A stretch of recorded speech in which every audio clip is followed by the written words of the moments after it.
Que veut dire la fin des temps ou que veut dire le temps de la fin? Bien-aimés dans le Seigneur, nous vous saluons au nom précieux de notre Seigneur et Sauveur Jésus-Christ. Nous sommes très heureux de vous accueillir autour de la parole de Dieu et surtout pour continuer cette série des enseignements que nous sommes en train de faire sur la prophétie pour nous fixer par rapport au temps de la fin, par rapport au temps où nous sommes, moi et vous, aujourd'hui. Il se passera beaucoup de choses dans le monde. Il est important en tant qu'enfants de Dieu que nous soyons fixés, que nous ayons la pensée de Dieu, que nous ayons une vision prophétique de tout ce que nous pouvons recevoir comme information, actualité et aussi par rapport aux enseignements de Jésus-Christ. Bien-aimés dans le Seigneur, shalom. Je bénis ces instants au nom précieux de notre Seigneur et Sauveur Jésus-Christ. Notre question ou notre sujet d'enseignement aujourd'hui est tout simplement que veut dire la fin des temps ou que veut dire le temps de la fin. D'entrée de jeu, j'aimerais vous dire la fin des temps ou le temps de la fin, c'est la même chose. Donc vous pouvez parler le temps de la fin, comme vous pouvez parler de la fin des temps, c'est toujours la même chose. Alors j'aimerais lire avec vous quelques passages bibliques, spécialement dans Daniel au chapitre 12, à partir du verset 4, la Bible dit « Daniel tient secrètes ses paroles et scelle les livres jusqu'au temps de la fin. Plusieurs alors les liront et la connaissance augmentera. » Ça c'est Daniel chapitre 12, le verset 4. Et Daniel, le chapitre 12, le verset 8 à 9, la Bible dit « J'entendis, mais je ne compris pas. Et j'ai dit, mon Seigneur, quelle sera l'issue de ces choses? Il répondit, va, Daniel, car ces paroles seront tenues secrètes et scellées jusqu'au temps de la fin. Donc, c'est dans ces passages, en fait, dans le livre de Daniel, où il est répété plusieurs fois le temps de la fin ou la fin des temps. Donc, le prophète Daniel répétait cette expression plusieurs fois. C'est tout à fait normal que Daniel puisse parler des temps de la fin parce que c'est parmi des prophètes qui ont réussi la révélation ou la vision claire par rapport au temps des nations, c'est-à-dire les temps où les nations vont régner à tour de rôle jusqu'à ce que le Seigneur viendra instaurer ce que nous appelons le règne millénaire. Donc, c'est tout à fait normal que Daniel ait la connaissance exacte par rapport au temps de la fin. Mais seulement, toutes les révélations, tout le secret de ces temps de la fin n'a pas été révélé à Daniel. C'est pour cela que le livre a été scellé. Je bénis le Seigneur parce que l'homme du temps de la fin, moi et vous, nous vivons dans ces temps de la fin. Nous avons le mandat, nous avons la capacité spirituelle, nous avons tout ce qu'il nous faut aujourd'hui pour en fait comprendre le livre qui a été scellé afin que notre sagesse puisse augmenter, afin que notre intelligence soit augmentée, parce que lorsque nous avons l'intelligence augmentée, bien aimé dans le Seigneur, nous avons en fait la capacité de comprendre les événements et surtout de situer avec précision les retours de notre Seigneur et Sauveur Jésus-Christ. Donc voilà pourquoi l'homme du temps de la fin devait avoir l'intelligence, devait avoir cette capacité. Voilà pourquoi le Seigneur dit que ce livre devait être seulement compris vers le temps de la fin. Et je peux vous assurer que ce temps de la fin, moi et vous, nous y sommes. Alors, temps de la fin, que veut dire vraiment temps de la fin? Alors, j'aimerais vous expliquer cela par 4 points pour vous faire bien comprendre. D'abord, le temps de la fin est directement attaché au temps des nations. Je crois que la dernière fois, nous avons parlé avec vous sur le temps des nations. Vous ne pouvez pas parler du temps de la fin sans pour autant parler du temps des nations. Vous ne pouvez pas dissocier les deux. Donc, les deux sont collés. Donc, il y a une logique qui a commencé et qui va finir. Vous voyez? Donc, si vous n'avez pas la connaissance sur le temps des nations, il serait compliqué de comprendre, en fait, le temps de la fin. Alors, qu'est-ce que nous avons dit dans le temps des nations? Dans le temps des nations, nous avons dit le temps des nations est la longue période que le Seigneur laisse aux nations à tour de rôle le règne et la domination sur Israël et sur le monde entier à cause de la désobéissance extrême des enfants d'Israël. Voyez? Donc, le temps des nations, c'est le temps que le Seigneur a laissé à tour de rôle les nations de la terre de dominer, de régner sur Israël et sur le monde entier. Pourquoi? Parce que Israël, son peuple, avait désobéi, elle avait multiplié les abominations, elle est allée dans l'extrémité par rapport aux iniquités, aux péchés. Eh bien, le Seigneur aussi les a sanctionnés durement. Et nous avons vu ça avec vous par rapport à l'enseignement que je fais sur le temps des nations. C'est disponible sur l'Internet. Vous voyez? Donc, ce temps des nations, nous avons dit, ça a commencé par ce que nous appelons la déportation babylonienne, c'est-à-dire le temps où les Babyloniens sont venus en Israël, ils ont assiégé la ville, ils ont pillé la ville, ils ont fait prisonnier le roi d'Israël, ils ont amené le peuple captif en Babylone, ils ont tué et ils ont pris Israël comme leur territoire. Vous voyez? Donc en ce moment-là, le temps des nations avait commencé et ce temps des nations va aller jusqu'au retour de notre Seigneur et Sauveur Jésus-Christ. C'est ce que nous avons dit. Alors, la fin des temps, c'est quoi? La fin des temps est la toute dernière partie du temps des nations. Vous voyez? Donc, la fin des temps concerne la toute dernière partie du temps de nations. Donc, cette dernière partie, c'est ce que nous appelons la fin des temps. Alors, si nous pouvons normalement compléter la fin des temps, cette expression, on peut dire aussi la fin des temps des nations. Donc, nous sommes en train de parler de la fin des temps des nations, du temps de la fin des nations. C'est-à-dire, la fin des temps doit être liée automatiquement au temps des nations. C'est-à-dire, c'est le temps où le Seigneur avait donné aux nations pour régner, dominer, et ce temps arrive à la fin, afin qu'une autre chose commence. Ce qui va commencer après, ça sera tout simplement le règne millénaire. Et ce règne va commencer comment? Ça va commencer par le retour physique de Jésus. Alors, si vous voulez comprendre cela, vous pouvez lire Daniel au chapitre 2. Daniel au chapitre 2 nous parle au fait de la vision claire sur les nations. Cela veut dire le roi Nabuchodonosor qui avait vu le songe d'une grande statue. Cette statue représentait en fait les nations, comment les nations vont se succéder à tour de rôle sous la suprématie du monde, hein, les empires, comment ça va dominer. Et nous avons dit que la première nation, c'était Babylone. Voilà pourquoi nous disons que le temps des nations commence par Babylone, la déportation babylonienne des enfants d'Israël. Donc, le temps des nations commence par là. C'est Babylone qui a commencé avec cette tête d'or dans les statues de Nabuchodonosor. Ensuite, c'était suivi par l'empire médo-perse qui était représenté par la poitrine et les bras d'argent. Ensuite, c'était un autre royaume qui est venu, c'était l'empire grec qui était représenté par le ventre et les cuisses de l'airain. Ensuite, c'était le quatrième empire qui est tout simplement l'empire romain qui était représenté par les jambes de fer. Donc, vous voyez qu'il y a 4 royaumes qui se sont succédés, qui ont dominé le monde, qui ont écrasé Israël.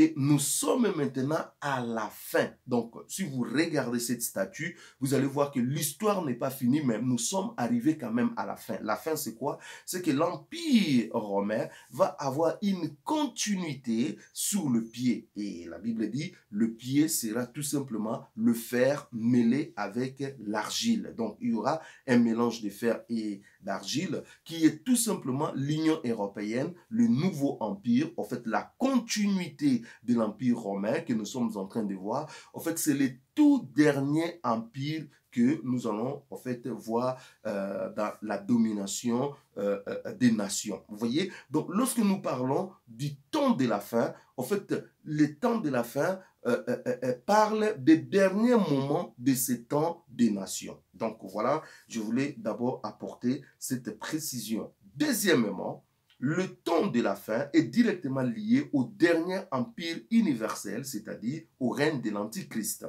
Donc, vous voyez, donc le temps de la fin est lié à cette continuité de l'Empire romain dont je parlais, du pied qui était mêlé du fer avec l'argile, qui est tout simplement l'actuelle Union européenne, qui sera liée, les pays vont se lier par le jeu d'alliance, mais comme en fait l'argile ne peut pas faire un alliage avec le fer, eh bien, bien aimé dans le Seigneur, cet alliage sera difficile à tenir. Vous voyez? Donc, bien aimé dans le Seigneur, vous comprendrez que le temps des nations est lié directement au dernier empire, ce qui est l'empire de l'Antichrist, ce qui est en fait le règne de l'Antichrist. Par exemple, vous avez dans Daniel au chapitre 11, le verset 40, 11-40, écoute ce que la Bible dit. Au temps de la fin, le roi du Midi s'éhectera contre lui et le roi du Septentrion fondra sur lui comme une tempête, avec des chars et des cavaliers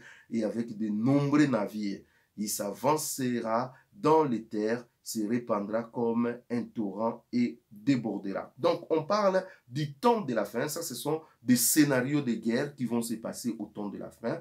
Donc, on parle du roi des Midi qui va s'heurter contre lui. Lui, c'est qui? C'est l'Antichrist, vous voyez? Donc, au temps de la fin. Donc, le temps de la fin, ici, on a lié directement avec le dernier empire, hein, le résidu de l'Empire romain, la dernière forme de l'Empire romain, qui est tout simplement l'Union européenne, l'empire de l'Antichrist, bien aimé dans le Seigneur. Donc, vous voyez que le temps de la fin, ou la fin des temps, est directement lié à cet empire. Vous ne pouvez pas dissocier la fin des temps avec l'Empire romain, la renaissance de l'Empire romain sous une autre forme que nous appelons l'Union européenne.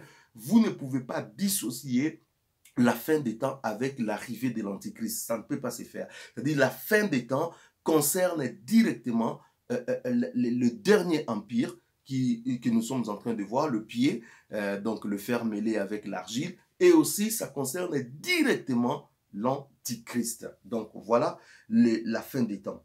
Et nous disons aussi que la fin des temps concerne directement les retours de Jésus-Christ. Donc, ce sont des événements qui vont se suivre. Ce qui va se passer, c'est que le monde aujourd'hui se prépare à entrer dans sa dernière phase des temps de nation.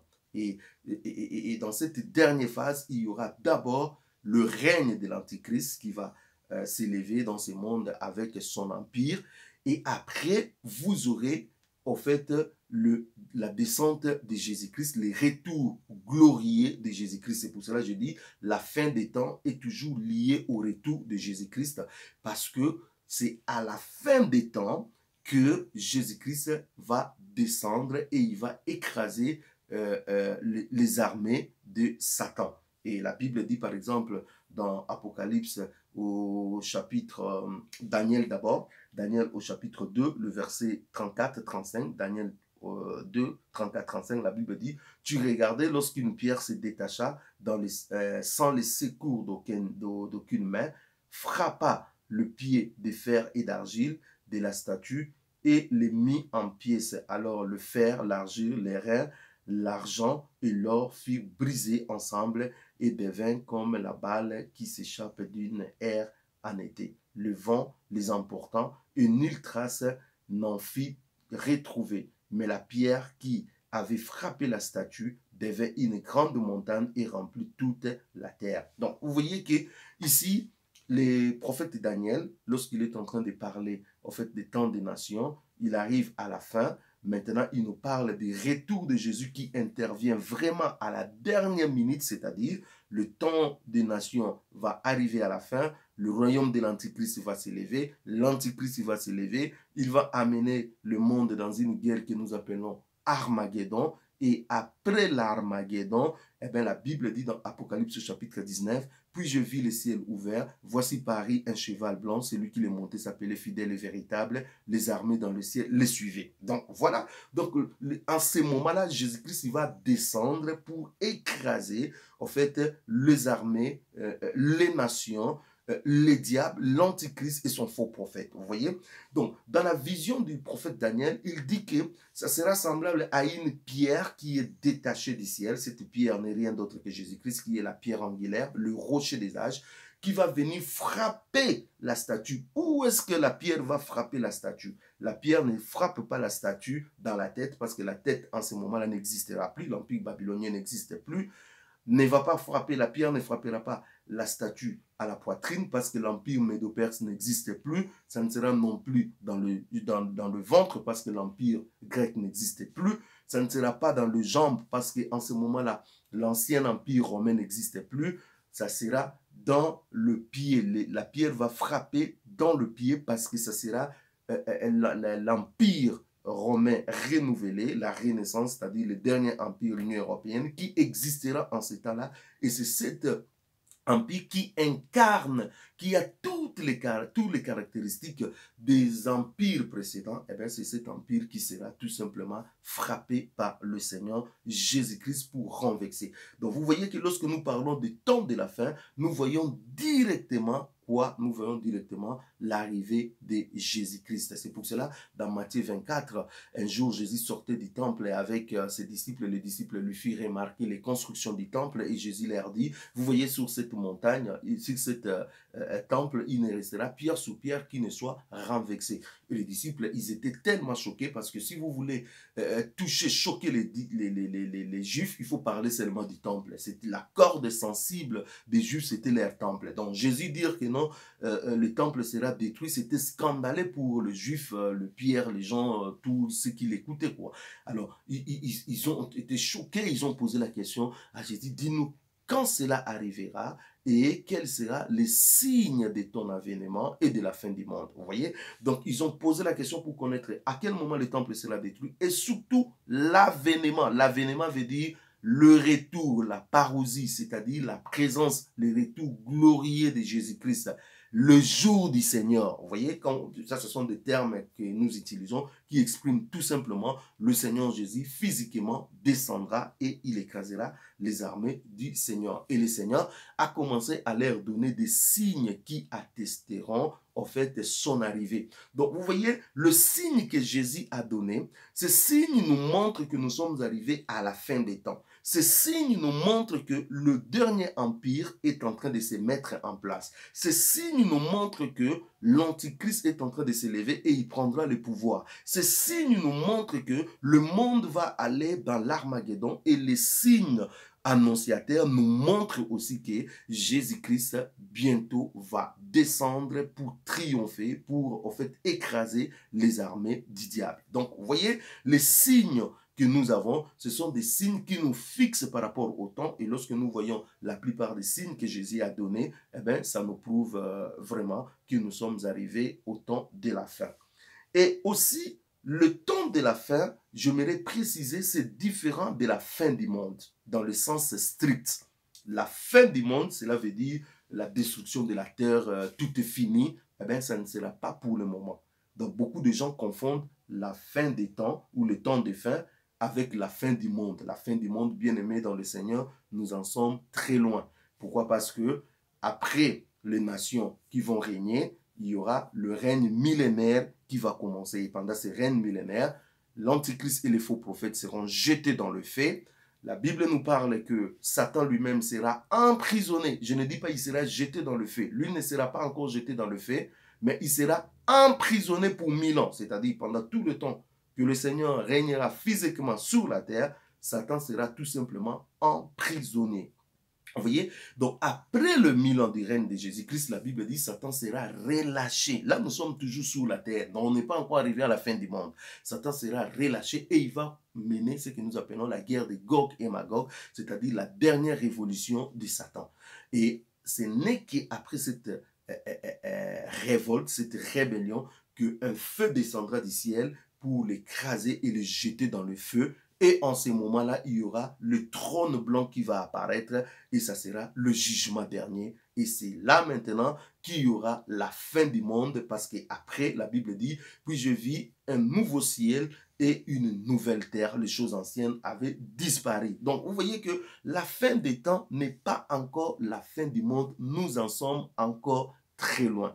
Mais ça peut, dans le sens large, désigner la fin du monde, dans le sens que ça désigne la fin d'un système. C'est-à-dire, nous étions dans un système babylonien, dans un système des hommes, dans un système des nations qui régnaient sous couvert du diable, vous voyez. Donc, maintenant, ce système va finir en quelque sorte, ça peut être la fin des mondes, la fin d'un système, dans un sens large. Mais dans le sens strict, la fin des temps est différente de la fin du monde qui va intervenir vraiment beaucoup plus tard. Que le Seigneur soit béni. Voilà le peu que nous avons voulu vous transmettre par rapport à la fin des temps, afin que vous ayez une très bonne connaissance. Bien-aimés dans le Seigneur, si vous voulez avoir des compléments d'information ou d'enseignement, vous pouvez aller dans notre site www.laprophétie.org, www.laprophétie.org. Il y a beaucoup d'enseignements et ces enseignements sont gratuits. Si vous voulez aussi approfondir des enseignements sur la fin des temps, vous pouvez aller dans notre compte YouTube. Voici l'époux dans notre playlist sur la fin des temps. Il y a vraiment autant des enseignements concernant la fin des temps. Si vous voulez aussi approfondir vos connaissances, vous pouvez aussi commander ces livres. Voilà, le livre est là. Vous pouvez commander ces livres.